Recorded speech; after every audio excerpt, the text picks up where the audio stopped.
The current Hill Assets Pack is now in DCS. The highly detailed models for ground, air, and sea are now part of the core DCS experience. Meanwhile, destroyed units are now persistent on the battlefield, Afghanistan gets a fresh coat of texture paint, the Hornet brings a juicy feature, and we got new intel on the dynamic campaign.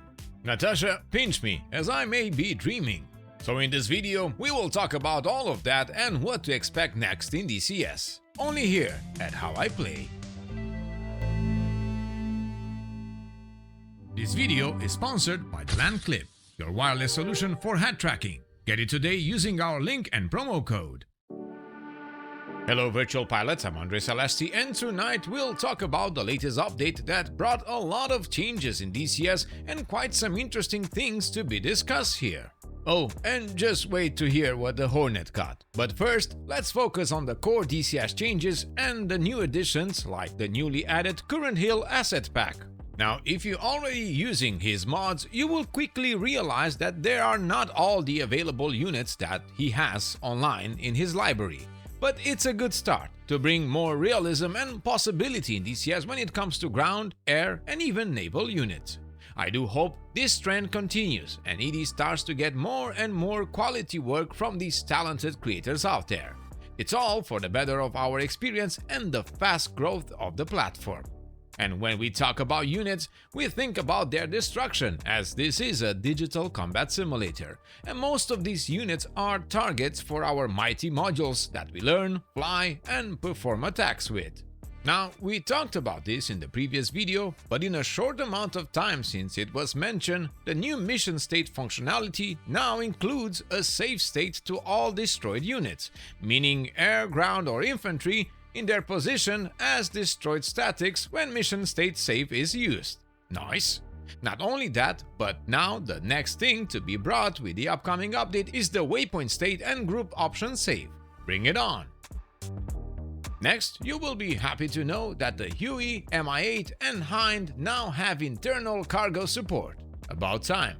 And check this out! Bombs get new skins. Is this the beginning of custom skins for weapons and bombs? I sure hope so. I want to make one with apple juice and some noise here and there.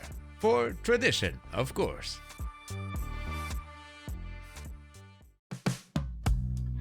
When it comes to modules, apart from some decent fixes for the Viper, Apache and other modules, the star of the show today is the F18C Hornet with the added ability to designate an AWACS surveillance multi-sensor integration track file as the launch and steering or designated target 2.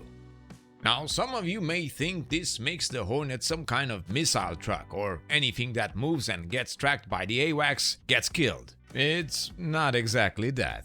In short, you gain more situational awareness, but if you use the data link to guide your missiles, you will find out that the guidance is too slow, and your missiles don't track efficiently enough to splash your target. A big thank you to our friend Will, who tested this in the first hour of the update. We got an amazing team on Discord, and I am very proud of them.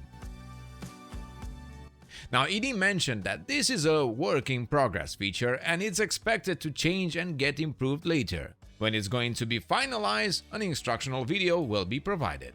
Nice! The F4U-1D Corsair gets some new additions for its flight model and systems, external and interior model with a few fixes and adjustments, plus they added more engine sounds. Good to know! Afghanistan is back on the radar. Or so it looks like, with new improved vegetation on the map using a new way to distribute the brush on each zone, meanwhile trees are still under development. They also adjusted the combat area boundaries for the mission generator, and it will now cover the entire map until the sea.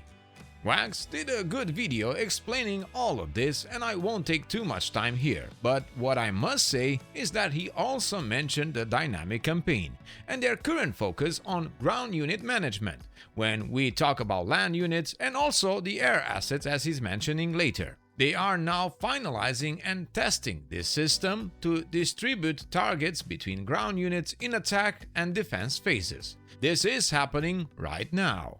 They are also testing the aviation component, how a larger flight package will react to certain conditions, loss of units, taxi, and so on. Oh, and the dynamic campaign interface is now being merged from the UI developer version to its final form. Do you want to hear it yourself? There's a link in the video description. Go check it out. But before you go, yes, I did see the C130 door opening from the ground, and it's fun to see such things. I also have new information from ASC for you, as I promised to ask around. And trust me, I did. I even asked Hitler about the Eurofighter. Nothing yet to report on that side. I know they are very busy with the next update in DCS, so I give them that. But ASC did answer, and right now Goose tells me that they are working on some more updates in the coming days or weeks. He reports that things are progressing well, and they are making some last-minute adjustments to the cargo handling and some of the systems to ensure it's an enjoyable experience for everyone. He says that the features of the Loadmaster will surely be appreciated, and I have no doubts on that. In case you want to know, Goose is a former C130J pilot, and he worked on the flight model and engine modeling for the DCS module. He used his experience he has on the H, alongside the known similarities and subtle differences between the two, to give us the goosebumps of flying the C130J for the first time in full fidelity in DCS. He is working closely with J model pilots throughout the process, and he can vouch that the flight model has been well received by people who actually fly the aircraft. Impressive, very impressive. So this is what I managed to get out in my short conversation with the ASC team. And on that beautiful bombshell news, I thank all of you for sticking around, and please, if you find yourself coming back to us for news and info about DCS and flight sims, press that subscribe button so it's easy to stay in touch. It helps us a lot to build this channel up to that 100k subscribers. I don't know, maybe share it with your friends and add some support where it's needed.